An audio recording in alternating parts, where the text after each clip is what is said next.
Guys, vlog lang ako sa jet about ano bang feeling ng isang Cafe 400 or personal experiences ko using Cafe 400 sa expressway. So, nung bago ako magkaroon na itong Cafe 400, isa rin yun sa tanong ko sa isip ko. Ano nga ba feeling ng ano nga ba ang feeling kapag naka-Cafe 400 ka? Ang snack ng or ang snack weight o timbang ng isang Cafe 400 parang 150 kilos na ata. Or kung matagal ka na nagmomotor tapos magagaan na motor yung gamit mo, ano mo yung feeling kapag mahangin o tinatangay yung katawan mo kasama yung motor.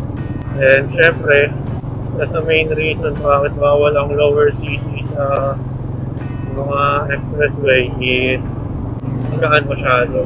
Sobrang hangin sa expressway, guys. So yung 150 kilos, mabigat na siya compare mo sa ibang scooter, lower CC na motor.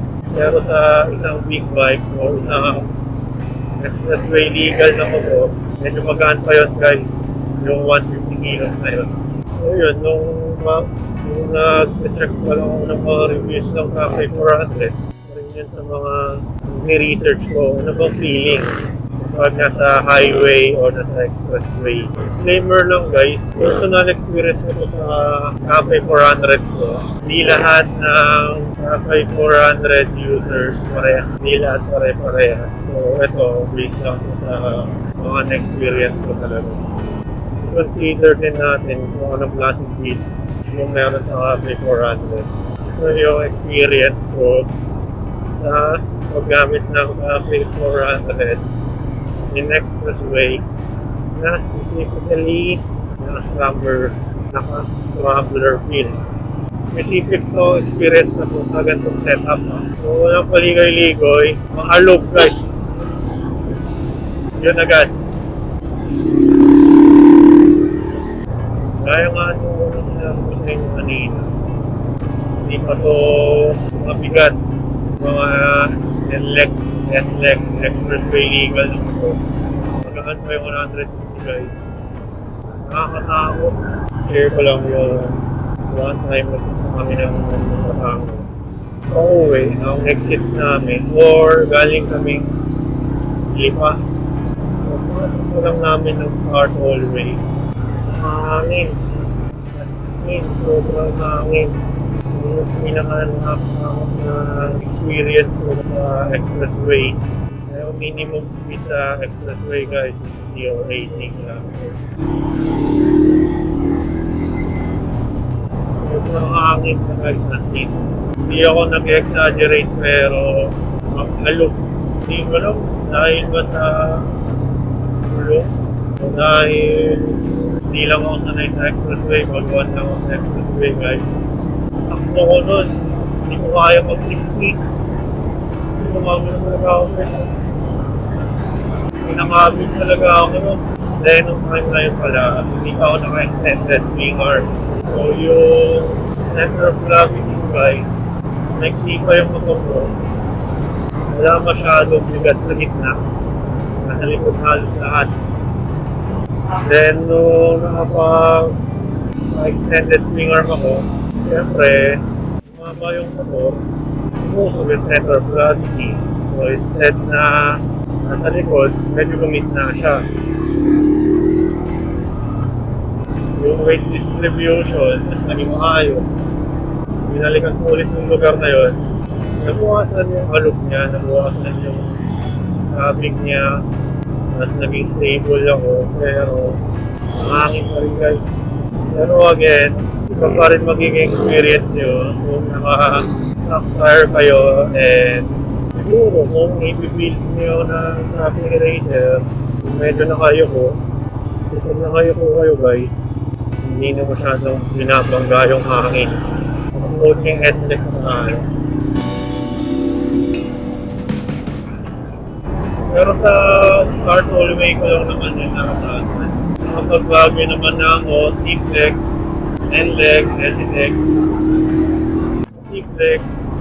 Medyo mahangin, guys, sa T-Flex. Tagal yun, yung mga isang oras na drive yun, walang ito. Medyo mahangin siya, pero kaya kong ulit.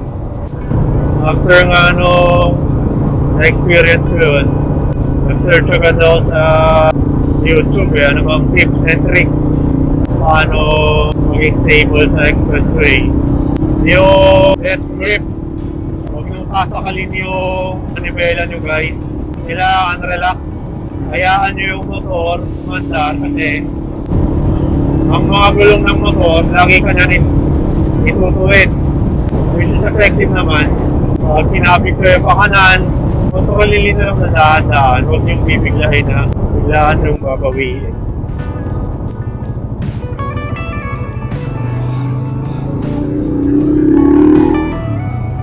Pero nakapag-try naman na din ako ng Update 400 na Happy Racer. Mas stable siya kasi nakayoko.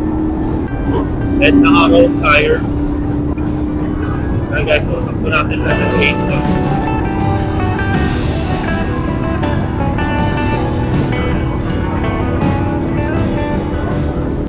Okay, pinakabig ko guys. Pero relax lang yung kamay natin. Enough lang na para di magpigil.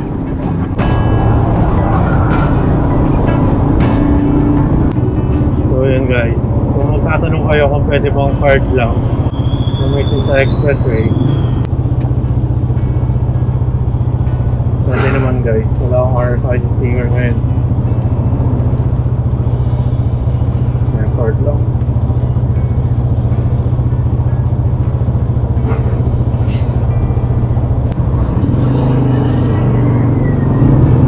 Wala akong RFID guys. Ang meron lang is card. Pero nagpalit tayo kasi ng headlight. Yung old na sticker ko andun sa lumang headlight. So pwede siya guys. Pwedeng card lang yung gamitin kahit wala akong sticker. So guys, pauwi na tayo. So expressway gaming ulit tayo guys. Yes, ano ba tayo guys? Alam mo pa kami pinag-uusapan natin kanina.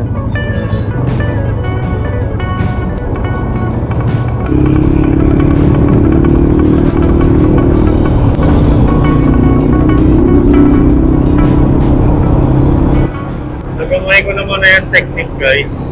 Hindi na ako natatakot.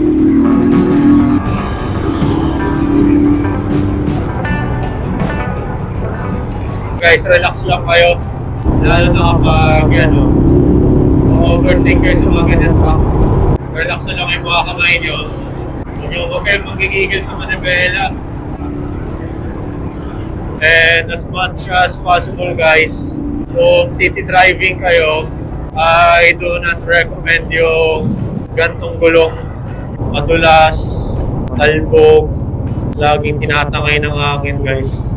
Kung city driving kayo, ano lang kayo guys, sports or road cars kayo guys.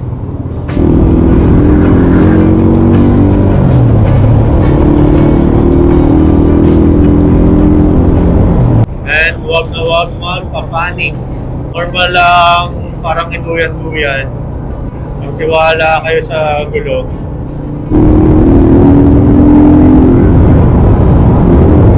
Mahangin po ang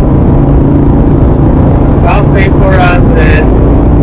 Based on my experience, if ganito yung build na gagawin nyo guys, stronger. Pero again, maraming pa rin pwedeng factors dyan. Isa pa palang tip guys, if cruising lang naman kayo sa expressway, yung chill ride lang kayo, sobrang vibrate kasi kapag naka high RPM ka. So, mas okay kapag nag-fifth gear na kayo, na kahit cruising na lang kayo ng 5k RPM, yun, hindi masyadong ma-vibrate yun. Pero kung nag-cruising kayo ng 4th gear, mamamanid yung kamay nyo guys sa vibration sa manibela. Well, again, dun papasok ulit yung type ng gulong na nakalagay. Tulad sa akin, train cars ulit. Ulit ako train cars. Ma-vibrate talaga. Magiging better pa yung experience nyo sa expressway if naka-road tires kayo. And siguro, windshield might work Not sure pa guys kasi wala pa akong windshield eh. Yung windshield na matataas eh, mga ganito. Pero yung mga mabababa, wala nung kwenta yun guys. So aesthetic lang talaga siya. At saka iwas lang sa mga truck malalaki kapag nasa expressway na. Kasi sobrang hangin talaga niyan guys. Talagang gaganon ko. Talagang iwawas-iwas ka. Sanayan lang. Mablahingan lang guys. Since braking system ng Cafe 400, drum brake and disc brake sa harapan. So mahina ang braking system niya. And sa alang-alang din natin yung braking system ng motor. So yun guys, malalobat na yung camera. Salamat sa panonood. Peace!